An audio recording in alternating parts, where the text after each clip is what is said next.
దేవుని పరిశుద్ధ నామముకు మహిమ కలుగును గాక. ఆమెన్. ఈ క్రీస్తు పరిచర్య అనేటువంటి యూట్యూబ్ మాధ్యమం నుండి వెలువడుతున్న అనుదిన దేవుని వాగ్దానాన్ని వింటున్నటువంటి క్రీస్తు పరిచర్య అనుచరులకును విశ్వాసులకును యావత్ ప్రపంచానికి ఈ దినపు నా శుభాభివందనాలు తెలియజేస్తుంటున్నాను. ప్రభు కృప మనకందరికీ తోడయుండును గాక. ఆపత్కాలములలో మనుషులు మనకు అక్కడికి రారు, కానీ మనకున్నటువంటి ఆస్తి అక్కడికి రాదు, కానీ మనకున్నటువంటి జ్ఞానము అక్కడికి రాదు, కానీ ప్రభు సన్నిధానములో మనము చేసినటువంటి ప్రార్థన మనలని సమస్త దుష్టత్వము నుండి, సమస్త పాపము నుండి, ఇదిగో మనల్ని విడుదల చేసి దురాత్మ సమూహాల కుట్రల నుండి, వాటి ప్లాన్స్ అన్నిటి నుండి మనకు సంపూర్ణమైనటువంటి ఉపశమనాన్ని అనుగ్రహించి మనల్ని పరిశుద్ధులుగా మార్చి మనం మార్గాన్ని సరళము చేయు దేవుని వైపు మనం ముందుకు, ఆయన వైపు చూస్తూ ముందుకు కొనసాగిపోవలసిందిగా నేను మిమ్మల్ని హెచ్చరిస్తున్నాను. మరి ప్రియ దేవుని బిడ్డలారా, నేటి వాక్య ధ్యానాంశం నిమిత్తమై గలతీలకు రాసినటువంటి పత్రిక అపోస్తుడైనటువంటి పౌలు గారు గలతీ సంఘానికి రాసినటువంటి పత్రిక 6వ అధ్యాయములో 3వ వచనంలో ఇలాగూ లిఖింపబడి ఉన్నది. ఎవడైనను వటివాడయుండి తాను ఎన్నికైన వాడని ఎంచుకుని ఎడల తను తానే మోసపరుచుకును. ప్రతి వాడును తాను చేయు పనిని పరీక్షించి చూచుకొనవలెను. అప్పుడు ఇతరుని బట్టి కాక తన్ను బట్టియే అతనికి అతిశయము కలుగును. ప్రతి వాడును తన బరువును తానే భరించుకొనవలెను గదా. ప్రియదేవుని బిడ్డలారా, ఈ వాక్యంని ఇప్పుడు చదివినటువంటి వచనాన్ని క్షుణ్ణముగా పరిశీలించి అర్థం చేసుకోవడానికి ప్రయత్నం చేద్దాం. గత కొద్ది సంవత్సరాల నుండి మనుషులలో ఎదుర్కొంటున్నటువంటి బాధ ఏంటి అంటే, ఇతరులను చూచి, అంటే వారి తోటి స్నేహితులను కానీ బంధుమిత్రులను కానీ రక్త సంబంధీకులను కానీ చూచి వారి జీవితంలో ఆ రకమైనటువంటి సంతోష సమయాలు రాలేదని చెప్పి వీరికి వీరే దానిని ఏర్పాటు చేసుకోవడానికి ప్రయత్నం చేసి భయంకరమైనటువంటి అపాయాల్లో చిక్కుకున్నటువంటి పరిస్థితులు అనేకములు ఉన్నాయి. ఈ వాక్యాన్ని వింటున్నటువంటి వారు కూడా ఆ పరిస్థితుల్లోనే ఉండి ఉన్నట్లయితే మీరు ఏం పనులు చేసి ఆ పరిస్థితుల్ని మీ మీదకి తెచ్చుకున్నారో మీకే తెలుసు. నేను ఎందుకు ఈ మాట చెప్తున్నాను అంటే, కాలములు సమయములు యెహోవా ఆధీనములో ఉన్నాయి. చక్కటి ఉపాయమైనను ఆయన మనకు అనుగ్రహించి మనకున్నటువంటి పరిస్థితుల్లోంచి మనల్ని బయటికి తీసుకురావడానికి కూడా ఒక సమయం ఉంది. గర్భిణీ స్త్రీకి అంటే తను ఆ లోపల ఉన్నటువంటి శిశువు ఫామ్ అవడం ప్రారంభించినప్పుడు, అంటే తను గర్భం దాల్చినటువంటి మొదటి రోజులోనే తనకు బిడ్డకి జన్మనిస్తుందా? 9 నెలలు ఆ బిడ్డకి ఫార్మేషన్ అవ్వాలి తన కడుపులో, అంటే ఒక రూపం రావాలి. ఆ రకమైనటువంటి పరిస్థితి వస్తే కానీ తనకు ప్రసవ వేదన అనేది ఉండదు. ప్రియ దేవుని బిడ్డలారా, నేను చెప్పేటువంటి మాట ఏంటి అంటే, ప్రతి దానికి కూడా దేవుని దృష్టిలో ఒక సమయం అనేది ఏర్పాటు చేయబడి ఉన్నది. ఆ సమయం వచ్చు పర్యంతరము దేవుని సన్నిధిలో కనిపెట్టుకుని ఉండవలసినటువంటి క్రైస్తవుడు ఇతరులను చూచి నా జీవితంలో ఈ రకమైనటువంటి సంతోషము లేదు అని చెప్పి అనేక పరిస్థితుల గుండా వాళ్ళు ముందుకు అడుగులు వేస్తూ కొన్ని వాళ్ళకు వచ్చినటువంటి ఐడియాల్ని నెరవేర్చుకోవడానికి ప్రయత్నం చేస్తూ భయంకరమైనటువంటి అపాయాన్ని ఎదుర్కొనేటువంటి సందర్భాలు కూడా అనేక రకంగా ఉన్నాయి. ఇక్కడ పౌలు గారు ఏమంటున్నారంటే, ఎవడైనను వట్టివాడై ఉండి తాను ఎన్నికైన వాడని ఎంచుకునే ఎడల తన్ను తాను మోసపరుచుకొనును. ప్రతి వాడును తాను చేయు పనిని పరీక్షించి చూసుకునవలెను కదా. ప్రియదేవుని బిడ్డలారా, అవతల వాళ్ళ జీవితంలో ఏదో జరిగిందని మనము ఇప్పుడు మనం ఎన్నికలేని స్థితిలో ఉన్నాం, కానీ మనకు ఏదో ఉన్నట్లుగా ఊహించుకొని దాన్ని పొందడానికి ప్రయత్నం చేసినప్పుడు, దాన్ని ఎలాగైనా అవతల వారికి ఉన్నటువంటి సంతోషం మన జీవితంలో కూడా ఉండాలి అని ప్రయత్నం చేసి లేనిపోని ఆలోచించి లేనిపోని సమస్యలలో ఇరుక్కొని ఉన్నట్లయితే తన్ను తానే మోసపరుచుకునేటువంటి స్థితిలో వాడున్నాడు. అవతల వాళ్ళ జీవితంలో సంతోషం వచ్చింది అంటే వారు ఇంకా సంతోషంగా ఉండాలని నువ్వు ప్రార్థన చేయాలి. ఆ ప్రార్థన ఆశీర్వాదంతో కూడినటువంటి నీ మనస్సాక్షి ఏం చేస్తుందంటే నీ స్థితిని లేవనెత్తుతుంది, నీకున్నటువంటి పరిస్థితిని లేవనెత్తుతుంది. ఎవరికో వివాహం జరిగిపోయింది, నీకు వివాహాలు అవ్వట్లేదు, నీకు ఏజ్ అయిపోతుంది కానీ నీకు వివాహం అవ్వట్లేదన్న వేదన కలిగి జీవిస్తున్నావు నువ్వు. ఆ సమయం రాకముందే దేవుడు అంటూ నీకు ఏర్పాటు చేసినటువంటి మనిషి నీ జీవితంలోకి రాకముందే నీవే ఏర్పాటు చేసుకుని లాక్కుంటే ఏమవుతుంది అని అంటే, నీ హృదయం బద్దలయ్యేటువంటి పరిస్థితికి వస్తుంది.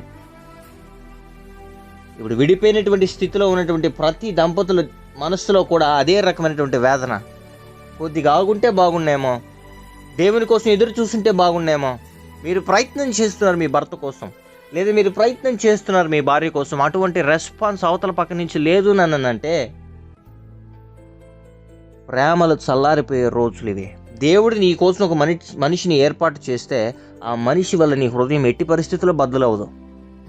వారు నీ నుంచి సపరేట్ అయిపోతున్నారు అనంటే వారు నిన్ను విడిచిపెట్టి ఉండడానికే ఇష్టపడుతున్నారు. ఇదిగో నిన్ను గాయపరచడమే వాళ్ళు ఒక గొప్ప ధ్యేయంగా పెంచుకున్నారు అని అంటే, ప్రియ దేవుని బిడ్డ, మరి వారు నీకు సరిపోయిన వారని అంటావా?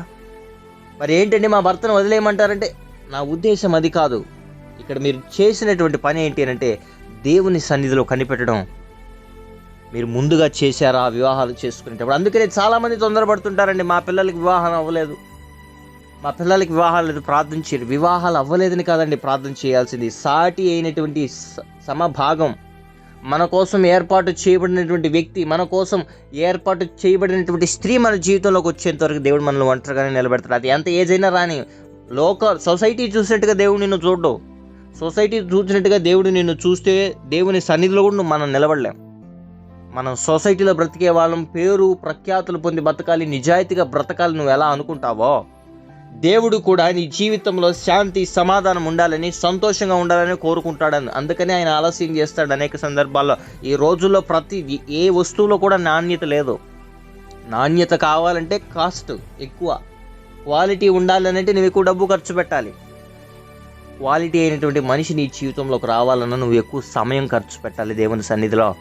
దేవుని బిడ్డ, నీకున్నటువంటి పరిస్థితి పోవట్లేదు, అప్పులతో నలిగిపోతున్నావు, భయంకరమైనటువంటి సమస్యలు నిన్ను చుట్టుముట్టుకుని ఉన్నాయి.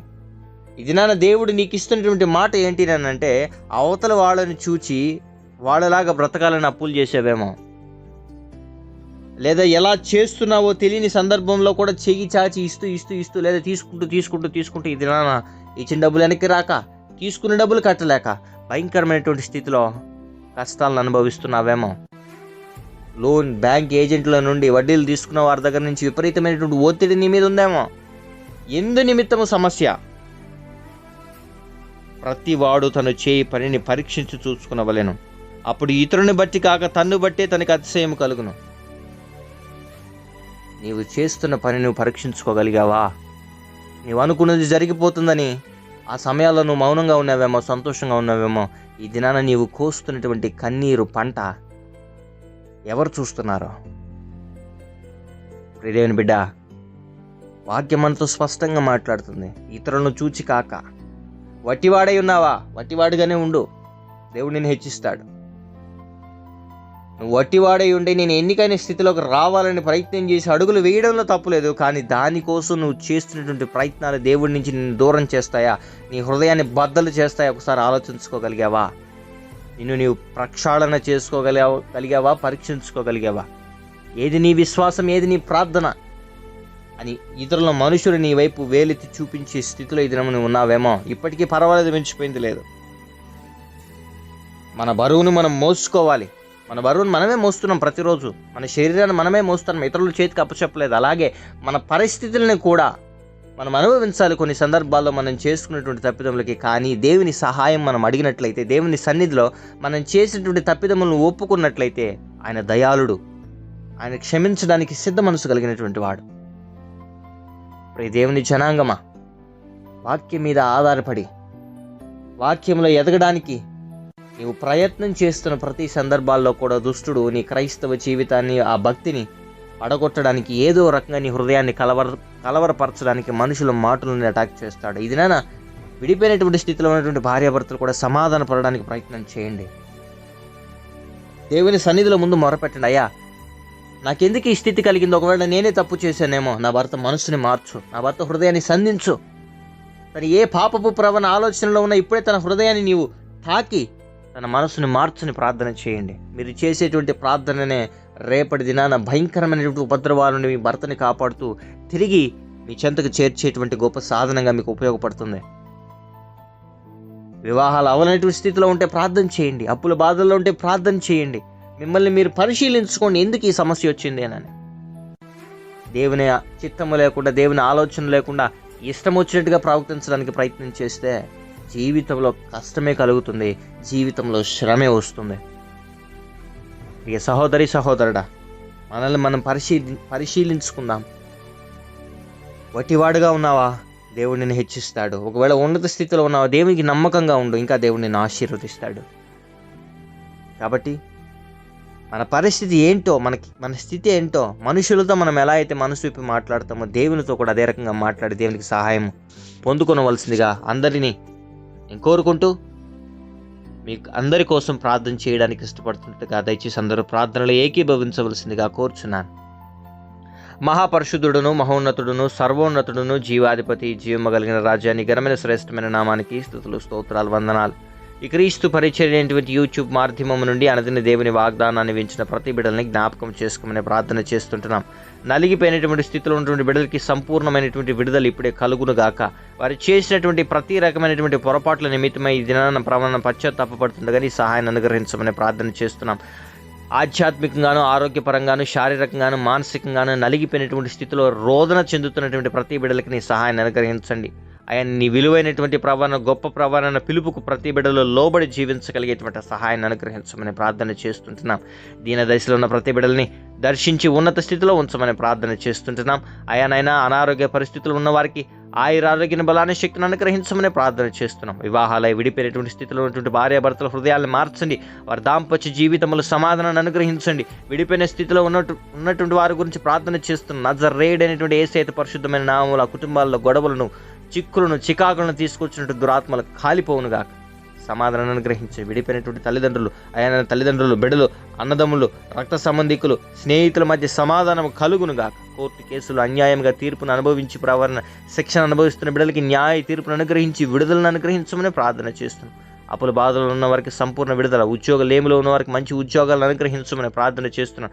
పరీక్షల నిమిత్తమైనటువంటి ప్రతిఫలాల కోసం ఎదురు చూస్తున్న బిడ్డలకి నీ సహాయాన్ని అనుగ్రహించండి. మరి ఈ దినాన ప్రభానైనా, ఇదిగో రాబో ప్రభానైనా, ఆయన ఆ ఇంటర్మీడియట్ పరీక్షల రిజల్ట్స్ను బట్టి కూడా ప్రార్థన చేస్తున్నాం. నజరేయుడైనటువంటి యేసు పరిశుద్ధమైనటువంటి నామంలో ప్రతి బిడ్డలకి మంచి మార్కులను అనుగ్రహించమని ప్రార్థన చేస్తున్నాం. ఈ సహాయాన్ని అనుగ్రహించి భద్రపరచమని ప్రార్థన చేస్తున్నాం. ఉద్యోగ నిమిత్తమైన పరీక్షలకు సిద్ధపడుతున్నటువంటి వారు, రాసిన వారు, ప్రతిఫలాల కోసం ఎదురు చూస్తున్న వారైతే ఉన్నత స్థితిలో ఉంచి నడిపించండి. జ్ఞానం అనుగ్రహించి పరీక్షలు రాయినట్లుగా బిడ్డలని నడిపించమని ప్రార్థన చేస్తాం. ఈ ఎండ తీవ్రతకి ఎటువంటి ప్రాంతాల్లో ప్రవణ అనారోగ్య పరిస్థితులు ఏ బిడ్డలు గురి కాకుండా ప్రవణ ఈ సహాయాన్ని అనుగ్రహించమని ప్రార్థన చేస్తున్నాం. క్రైస్తవుల మీదను, సంఘాల మీదను, సంఘ నాయకుల మీదను, సువార్థికుల మీదను జరుగుతున్నటువంటి దాడుల నుండి ప్రతి బిడ్డల్ని ఆయన కాపాడి సంరక్షించి భద్రపరచమని ప్రార్థన చేస్తున్నాం. ఇది దేవులతో నింపి నడిపించండి. నిశ్చితమైతే మరొకసారి ప్రభానైనా మేమందరం ఇలా కూడుకొని ప్రభానైనా నేను ఆరాధించగలిగినటువంటి కృప మాకు అనుగ్రహించమని స్తుతి, ఘనత, మహిమ, ప్రభావాలు నీకే ఆరోపిస్తూ యేసయ్య పరిశుద్ధమైన నామమున ఈ ప్రార్థన విన్నపములు అడిగి పొందుకుని ఉన్నాం మా ప్రియ పరలోకపు తండ్రి. Amen, amen, amen. Praise the Lord. May God bless you all.